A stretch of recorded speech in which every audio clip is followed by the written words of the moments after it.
તો આ તરફ સાબરકાંઠાના ઈડરમાં કંપા ગામે મતદાન જ ન થયું. મતદાન શરૂ થયાના 2 કલાક પૂર્ણ થયા છતાં 0% મતદાન થયું છે. સ્થાનિક સમસ્યાઓના કારણે લોકો ચૂંટણીનો બહિષ્કાર કરી રહ્યા છે, અળગા રહી રહ્યા છે. ચૂંટણી બૂથ પર એક પણ મતદાર દેખાયો નથી. મતદાન નહીં થતા ઉમેદવારોની ચિંતા વધી ગઈ છે.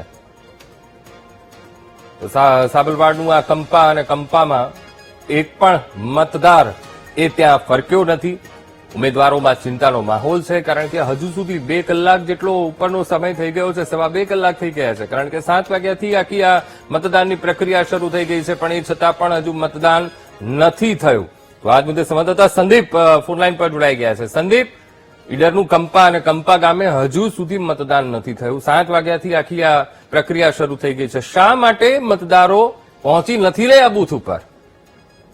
અંકુર, ઈડરના સાબરવાડા કંપામાં અગાઉ 1 સપ્તાહથી ગામ લોકો વિરોધ કરી રહ્યા છે અને બેનરો લગાવી રહ્યા છે કે ચૂંટણી બહિષ્કાર અમે કરી રહ્યા છીએ. અને ચૂંટણી બહિષ્કાર કરવાનું કારણ સ્થાનિક ગામમાં જે વિકાસ છે તે વિકાસથી વંચિત છે. રોડ, રસ્તા, સ્ટ્રીટ લાઇટની સમગ્ર જે મામલો છે, રોડ જે ખાડા પડી ગયા છે, રોડ સમારકામ કરવામાં નથી આવ્યું, જેને લઈને અનેક રજૂઆત કરી છે, છતાંય કોઈ સાંભળતું નથી. જેને લઈને ગામ લોકોએ ચૂંટણી બહિષ્કારનો ચીમકી ઉચ્ચારી હતી.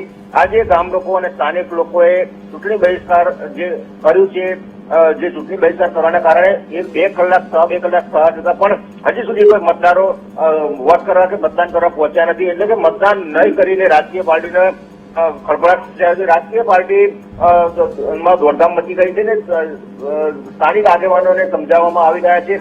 સ્થાનિક આગેવાનો ગામજનોને મક્કમતા છે કે અમારા ગામમાં વિકાસ નહીં થાય તો આવનાર સમયમાં પણ અમે ચૂંટણી બહિષ્કાર કરવાનો મક્કમ નિર્ધાર કરી રહ્યા છીએ.